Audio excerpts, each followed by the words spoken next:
Esther stepped in, waved one last time, and then they drove off, the dusty village road slowly fading behind them. The journey to Abuja was long, but Esther didn't sleep. She sat by the window, watching the world change as they drove. The small houses turned into tall buildings, the muddy roads became smooth-tarred highways, and everywhere she looked, there were lights, signboards, and cars, so many cars. Her eyes grew wide with wonder. She had never seen anything like it. Skyscrapers stood proudly in the sky, glass windows shining like diamonds in the sun. Big supermarkets, traffic lights, overpasses, it all felt like she was in a movie. When they got to his house, Esther couldn't believe her eyes. It wasn't a mansion, but it was beautiful. The compound was clean, with flowers planted near the gate. The house had cream-colored walls, wide windows, and a small fountain in front that made soft splashing sounds. Inside, everything sparkled. The floor was tiled, the furniture soft and shiny, and the air smelled like lemon.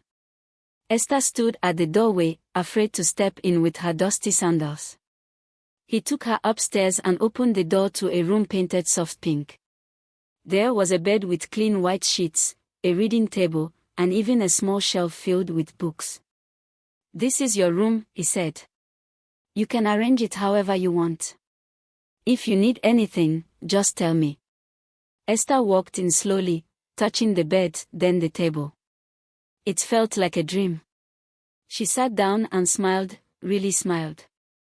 "Thank you, Uncle," she whispered. Uncle Ben patted her shoulder. "You're welcome, Esther. You deserve it. Now, let's settle in. You have a big future ahead of you." And that was how Esther's new life in the city began. Everything was new.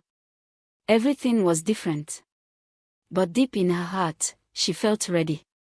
Ready for whatever came next. Months rolled by in a blink. Esther had now settled into life in the city. She had registered for JAMB, the exam that would decide her future, and she gave it everything she had. When the exam day came, her hands trembled as she walked into the hall. But she remembered her mother's words, "Be brave, my child. You are stronger than you think." She breathed deeply and focused. She answered each question carefully. And when it was over, she walked out with her heart full of hope. Weeks later, the results were released. Uncle Ben came home that evening with a printed paper in his hand and a huge smile on his face.